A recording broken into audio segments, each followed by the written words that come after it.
बिस्मिल्लाहिर्रहमानिर्रहीम। Welcome to my YouTube channel Mohammad Zameer Maan है। आज की इस वीडियो में हम चैप्टर नंबर 10 पढ़ने जा रहे हैं, गैसियस एक्सचेंज। क्लास 10th का बायोलॉजी का ये पहला चैप्टर है, गैसियस एक्सचेंज। तो इसमें आज की वीडियो में क्या क्या जो पढ़ेंगे, आउटलाइंस को देख लें एक नज़र में। सबसे पहले है introduction of gaseous exchange, cellular respiration, gaseous exchange, breathing, difference between respiration and breathing। उसके बाद है gaseous exchange in plants। आज की वीडियो में एक लॉन्ग क्वेश्चन भी मिलेगा आपको। ये तमाम तर जो है वो शॉर्ट क्वेश्चंस हैं और ये लॉन्ग क्वेश्चन है। तो वीडियो शुरू करने से पहले तमाम स्टूडेंट्स से रिक्वेस्ट है कि इस चैनल को सब्सक्राइब कर लें। यहाँ पर आपको फर्स्ट ईयर, सेकंड ईयर, इसी तरह से 9th और 10th के बायोलॉजी के जितने भी बुक के लेक्चर होंगे वो आपको इजी वे से जो मिलेंगे, आपको याद करने में हेल्प आउट करेंगे तमाम लेक्चर्स। तो शुरू करते हैं वीडियो। सबसे पहले है introduction gaseous exchange. Gaseous exchange क्या है ये आपको बता दूं कि गैसेस एक्सचेंज का मतलब है गैसेस का तबादला। गैसेस के तबादले से मुराद ये है कि तमाम ऑर्गेनिज्म, तमाम जानदार जो हैं वो गैसों का तबादला करते हैं। तो क्या वजह क्या है कि तमाम जानदार जो हैं वो गैसेस का तबादला करते हैं, या क्वेश्चन माइंड में आता है क्यों गैसेस का तबादला जो है वो जानदार करते हैं। तो उसका जवाब ये है कि हमारे बॉडी को या जितने भी जानदार हैं उनको चाहिए एनर्जी, उनको चाहिए एनर्जी। एनर्जी किस लिए चाहिए? एनर्जी चाहिए रोज़मर्रा की जो वर्किंग हैं या जितने भी केमिकल रिएक्शंस हैं बॉडी में हो रहे, उनके लिए एनर्जी चाहिए होती है। तो वो एनर्जी जो है वो आती है ग्लूकोज से। वो एनर्जी कहाँ से आ रही है? C6H12O6 से। अब ये ग्लूकोज जो है ये कहाँ से आएगा? ये इतने भी जानदार जो हैं वो फूड इस्तेमाल करते हैं, खुराक खाते हैं या खुराक हासिल करते हैं, तो उसमें मैक्रोमॉलिक्यूल्स जो हैं उनकी ब्रेक डाउन होने के बाद जो है ये ग्लूकोज वहाँ पे बनते हैं। और जब ग्लूकोज जो है वो सेल के अंदर टूटते हैं तो ग्लूकोज जो है वो टूटने के लिए चाहिए होती है ऑक्सीजन। अभी मैं आपको रिएक्शंस की मदद से समझाता हूँ। जैसे ग्लूकोज है, इसको चाहिए ऑक्सीजन, इसको तोड़ने के लिए, ब्रेकडाउन होने के लिए, तो क्या बनेगा इससे? CO2 और साथ में बनेगा इसके H2O और प्लस जो है वो एनर्जी निकलेगी in the form of ATP। Glucose की ब्रेकडाउन होने के बाद CO2, H2O और ATP की फॉर्म में एनर्जी रिलीज होगी। ATP क्या है? Adenosine triphosphate, adenosine triphosphate. तो इसमें से जो फिर एनर्जी जानदार हासिल करते हैं। अब अगर आप इस रिएक्शन को देखें तो ऑक्सीजन जो है वो चाहिए ग्लूकोज को तोड़ने के लिए। अब हमें चाहिए थी, जानदारों को, सेल्स को चाहिए ATP जिससे वो एनर्जी ले सकें, लेकिन साथ में दो अजाफी चीज़ें भी जो है वो रिएक्शन में बन रही हैं और वो है H2O और दूसरी है CO2। तो H2 जो है वाटर जिसे कहते हैं वो यूज़ हो जाता है बॉडी के सेल्स में, तो CO2 जो है फिर ये बाहर बॉडी से निकाल दी जाती है। तो ये इसका इंट्रोडक्शन है कि गैसियस एक्सचेंज है क्या, गैसों का तबादला क्या है और इसकी ज़रूरत क्यों पेश आती है। तो आगे बढ़ते हैं। दूसरा पॉइंट, सेलुलर रेस्पिरेशन। अभी मैंने यहाँ पर एक वर्ड सवाल किया गैसेस एक्सचेंज को जो है वो बयान करते हुए कि सेल के अंदर जो रिएक्शंस हो रहे हैं, यानी सेलुलर रेस्पिरेशन, सेल की जो रेस्पिरेशन है, तो उसकी डेफिनेशन पहले देख लें कि process in which CH bond actually refer कर रहे हैं, ये ग्लूकोज के बॉन्ड हैं। जैसे कि आप देख रहे हैं 6 कार्बन है और साथ में जो है वो 12H है, तो ये मिलकर जो है वो CH बॉन्ड बना रहे हैं। तो ये बॉन्ड जब टूटते हैं खुराक के अंदर मौजूद होते हैं CH बॉन्ड यानी ग्लूकोज, वो ब्रेक होंगे। कैसे होंगे break? By redox reaction, reduction और ऑक्सीडेशन रिएक्शन की मदद से, और साथ में क्या होगा, एनर्जी खारिज होगी एटीपी की फॉर्म में। एटीपी क्या है? Adenosine triphosphate. तो इससे एनर्जी मिलेगी। तो ये क्या हुआ, ये सेलुलर रेस्पिरेशन कहलाता है, सेलुलर रेस्पिरेशन कहलाता है।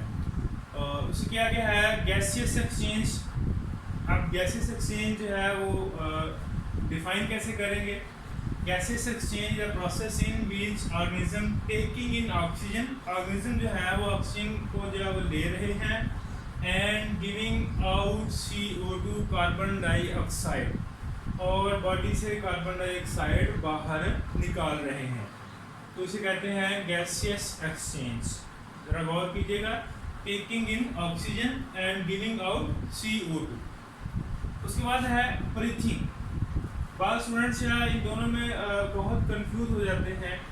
वो इनके जो डेफिनेशन है उनको एक्सचेंज कर देते हैं। तो लिटिल जो है इसमें थोड़ा सा फ़र्क है। देखिएगा कि ब्रीथिंग क्या है? एनिमल्स, ब्रीथिंग एनिमल्स में है, गैसियस एक्सचेंज ऑर्गेनिज्म में है। ज़रा वाज़ेह कर लें, कन्फ्यूजन जो वो निकाल दें माइंड से। गैसियस एक्सचेंज जो है ये तमाम ऑर्गेनिजम्स के लिए है, जिसमें एनिमल्स भी आ गए, प्लांट्स भी आ गए, तमाम ऑर्गेनिजम्स आ गए। जबकि ब्रीथिंग जो है ये ओनली जो है वो और एनिमल्स के लिए है, सिर्फ और सिर्फ एनिमल्स के लिए ही है। तो डेफिनेशन देखें, एनिमल्स टेक्स एयर। एनिमल क्या करते हैं? हवा को अंदर लेके गए, हवा में से ऑक्सीजन को जो है बॉडी में छोड़ा एंड गिव आउट एयर, और फिर उसी हवा को बाहर भी निकाल दिया। किस लिए? For getting rid of CO2। Rid का मतलब होता है छुटकारा हासिल करना, जान छुड़ाना, जो इजाफी चीज़ों उससे छुटकारा पा लेना। तो एनिमल्स हैं वो हवा को अंदर लेके गए ऑक्सीजन लेने के लिए, और फिर उसी हवा को बाहर निकाला कार्बन डाइऑक्साइड के साथ, ताकि उससे छुटकारा मिल सके। तो ये है ब्रीथिंग। ये दोनों का डिफरेंस अक्सर शॉर्ट क्वेश्चन में जो है पेपर में पूछा जाता है। तो इसको अच्छे से जो है समझ लें कि गैसियस एक्सचेंज जो है ये ऑर्गेनिज्म में है, जबकि ब्रीथिंग जो है ये एनिमल्स में है। अगला पॉइंट है, ये भी बड़ा अहम क्वेश्चन है, difference between respiration and breathing. Respiration को देखें पहले, ना कि सेलुलर रेस्पिरेशन, ओनली रेस्पिरेशन, ये माइंड में रखिएगा। सेलुलर रेस्पिरेशन और respiration. Respiration process involve mechanical and biochemical process. Respiration में मैकेनिकल और बायोकेमिकल दोनों ही प्रोसेस इन्वॉल्व होंगे, जबकि ब्रीथिंग में सिर्फ और सिर्फ फिजिकल प्रोसेस इन्वॉल्व होगा, जहाँ पर जो गैसेस एक्सचेंज करेगा। सिर्फ और सिर्फ physical process involve physical process of gaseous exchange या एक्सचेंज ऑफ गैसेस। तो ये दोनों का फ़र्क भी बड़ा अहम है शॉर्ट क्वेश्चन में। तो उम्मीद करता हूँ ये तमाम पॉइंट्स आपको समझ आ गए होंगे। तो इसको अच्छे से याद करने की तरह से इनका आपस में किसी एक ने दूसरे से डिफरेंस लाजमी पूछा जाता है। तो नेक्स्ट स्टार्ट करते हैं गैसेस एक्सचेंज इन प्लांट्स। ये आज का हमारा लॉन्ग क्वेश्चन है और ये शॉर्ट क्वेश्चन थे। तो इसको शुरू करने से पहले थोड़ा सा आपको जो डिटेल बताते हैं आपको तो ये किस तरह से आपने लिखना है इसको, और याद कैसे करना है, पेपर में कैसे लिखना है।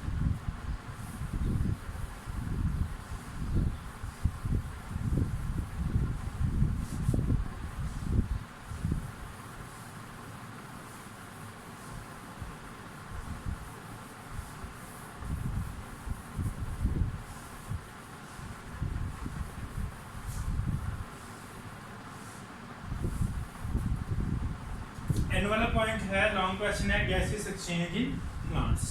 तो सबसे पहला पॉइंट जब आप लिखेंगे तो उसमें आप लिखेंगे कि प्लांट्स में क्या है कि गैसेस को एक्सचेंज करने के लिए कोई स्पेशल ऑर्गन नहीं है। Plants have no special organs. Plants में कोई भी गैसेस एक्सचेंज करने के लिए स्पेशल ऑर्गन्स या ऑर्गन सिस्टम मौजूद नहीं होता। तो फिर नेक्स्ट क्वेश्चन माइंड में क्या आ रहा है, तो फिर ये गैसों का तबादला कैसे करते हैं, प्लांट्स जो हैं वो गैसेस का तबादला कैसे करते हैं। तो उसके लिए है कि प्लांट्स में जो है आपने वर्ड सुना होगा स्टोमेटा। स्टोमेटा, तो प्लांट्स जो है वो गैसेस एक्सचेंज के लिए स्टोमेटा का इस्तेमाल करते हैं। अब फिर क्वेश्चन आ गया कि स्टोमेटा क्या है। स्टोमेटा जो है ये प्लांट्स के पत्ते के अंदर छोटे छोटे जो है वो पोर हैं, सुराख हैं, जहाँ से जो है वो माहौल से गैसेस का जो है तबादला करते हैं प्लांट्स। अब ये होते कहाँ पे हैं, ये प्लांट्स के जो है वो लीफ में मौजूद होंगे या लीव्स में मौजूद होंगे, ठीक है, प्लांट के लीफ में मौजूद होंगे। प्लांट के लीफ के किस हिस्से में होंगे, ये लीफ के जो है वो एपिडर्मिस में मौजूद होंगे।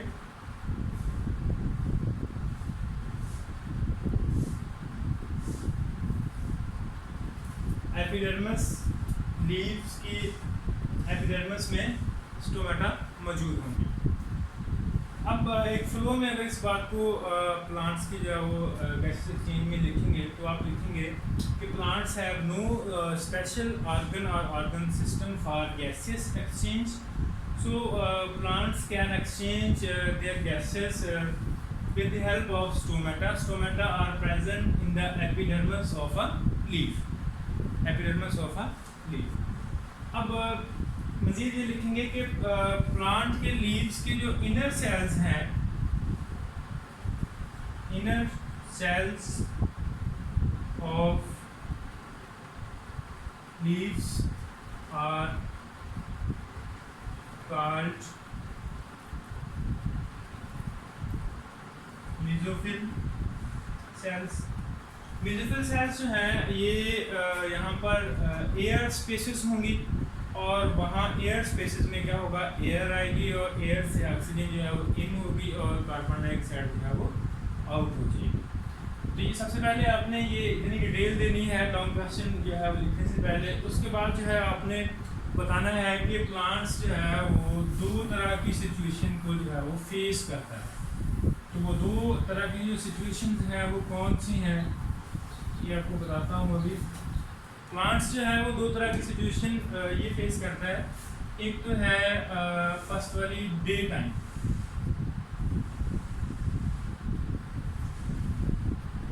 ठीक है, दिन के वक्त जो है वो इसमें क्या होता है। और दूसरी सिचुएशन है एट नाइट, रात को जो है वो ये किस तरह से फिर गैसेस का जो है तबादला करें। दो सिचुएशन जो है वो फेस होती हैं प्लांट्स में। तो मैं यहाँ पर एक रिएक्शन लिखूँगा और उसी से जो एक्सप्लेन कर दूँगा। रट्टा लगाने की बिल्कुल भी ज़रूरत नहीं है, आप उसको समझ लें तो इंशाल्लाह आपको समझ आ जाएगी। तो पहले मैं लिखता हूँ जी फोटोसिंथेसिस की इक्वेशन।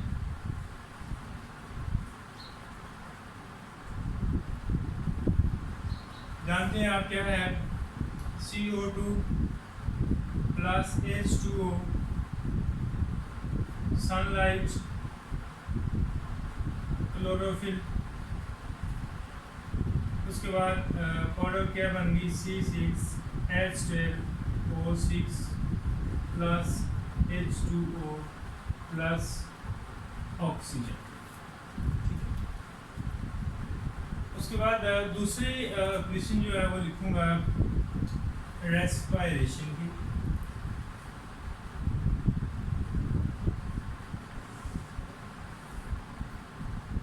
ये भी लिख देता हूँ ताकि जो है वो उसको एक्सप्लेन करना जो है वो आसान रहेगा। ये लिखें C6H12O6 plus O2 CO2 plus H2O। चलिए, ये रेस्पिरेशन की इक्वेशन है और ये फोटोसिंथेसिस की इक्वेशन है। दोनों को जो है वो गौर से देख लीजिए। फोटोसिंथेसिस के जो रिएक्टेंट हैं वो रेस्पिरेशन में प्रोडक्ट के तौर पर नज़र आ रहे हैं आपको, और जो फोटोसिंथेसिस के प्रोडक्ट हैं वो रिएक्टेंट में नज़र आ रहे होंगे आपको। अब दिन के वक्त प्लांट्स में फोटोसिंथेसिस और रेस्पिरेशन, यानी फोटोसिंथेसिस और रेस्पिरेशन दोनों साथ साथ चल रहे हैं। दिन में फोटोसिंथेसिस भी हो रही है और रेस्पिरेशन भी हो रही है, ठीक है। तो देखिए ज़रा गौर करें कि जो ऑक्सीजन जो है फोटोसिंथेसिस में निकल रही है वो कहाँ पे इस्तेमाल हो जाएगी, रेस्पिरेशन में, जबकि जो रेस्पिरेशन में कार्बन डाइऑक्साइड निकल रही है वो इस्तेमाल हो जाएगी फोटोसिंथेसिस में। तो दिन के वक्त कोई भी बाई प्रोडक्ट यानी अजाफी प्रोडक्ट नहीं होगी कोई भी, यानी जो कार्बन डाइऑक्साइड फोटोसिंथेसिस में इस्तेमाल होगी वो रेस्पिरेशन से मिल जाएगी, जो ऑक्सीजन रेस्पिरेशन में इस्तेमाल होगी वो फोटोसिंथेसिस से मिल जाएगी। अगर ये आप बात समझ गए हैं तो इसको इंग्लिश में कैसे लिखेंगे, तो आप लिखेंगे during day time photosynthesis and respiration takes place at time, दोनों एक ही वक्त में हो रहे हैं। The oxygen produced in photosynthesis are utilized in respiration, while the production of CO2 in respiration are utilized in the process of CO2. So there is a no byproduct during daytime in plants. तो दिन के वक्त कोई भी जो है वो by product नहीं है, तो ये इस तरह से जो है फोटोसिंथेसिस भी चल रही है और रेस्पिरेशन भी चल रही है। उसके बाद आते हैं नाइट पे, रात को क्या है, रात को पता है आपको कि फोटोसिंथेसिस जो है वो एट नाइट जो है वो फोटोसिंथेसिस जो है वो नहीं हो रही होती।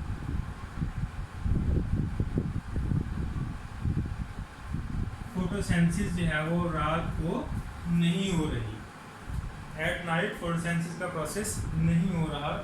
तो फिर उस वक्त क्या है, इट मीन कि ये रिएक्शन नहीं है, तो फिर प्लांट ने रेस्पिरेशन तो करनी है, तो फिर इसको क्या चाहिए, ऑक्सीजन। ऑक्सीजन रेस्पिरेशन के लिए और कार्बन डाइऑक्साइड जो है वो खारिज करेगा। तो वो ऑक्सीजन जो है वो कहाँ से लेगा, वो इन्वायरमेंट से लेगा और कार्बन डाइऑक्साइड जो है वो खारिज कर देगा। तो इसको आप इंग्लिश में या फ्लो में कैसे लिखेंगे कि ड्यूरिंग नाइट या at night plants gets oxygen from their environment and giving out carbon dioxide to the environment because there is no photosynthesis take place during the night. तो ये कंप्लीट दो सिचुएशन जो है वो आपने लिख ली हैं, डे टाइम में और एट नाइट जो प्लांट्स में क्या होता है।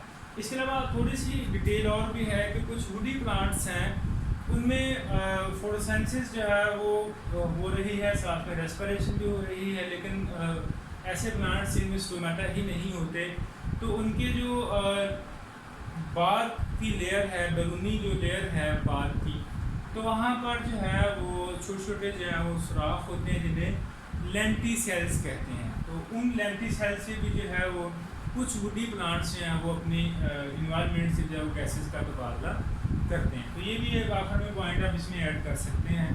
तो ये पूरे फ्लो में आप लॉन्ग क्वेश्चन जो है वो किस तरह से लिखेंगे, तो आपको बता देता हूँ कि gases exchange in plants have no special organ system for gases exchange. Plants can exchange their gases with the help of stomata. Stomata are present in the leaves, in the epidermis of a leaf. Inner cells of a leaf have a mesophyll cells which have air spaces through which can air enter the leaf and gases exchange take place.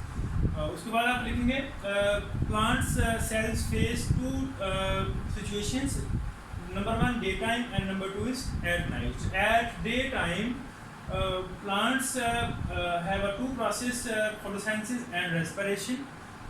During photosynthesis the oxygen is produced and is utilized in respiration, while in respiration carbon dioxide is produced and utilized in photosynthesis. So there is no byproduct at daytime, दिन में कोई भी byproduct नहीं है।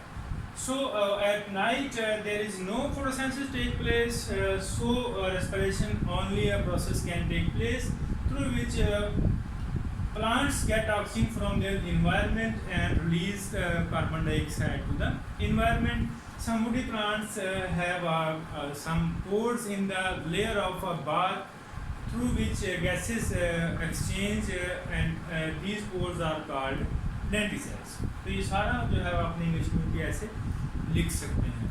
तो मतलब रटा लगाने की ज़रूरत नहीं है, अगर समझ के करेंगे तो आप एक ही फ्लो में या समझ कर जो है वो आप इसको लिख सकते हैं। उम्मीद करता हूँ कि आपके लिए जो है वो ये याद करना आसान रहा होगा और आपको वीडियो अच्छी लगी है तो लाइक कर दें, सब्सक्राइब कर दें। Thank you so much. अल्लाह हाफिज़।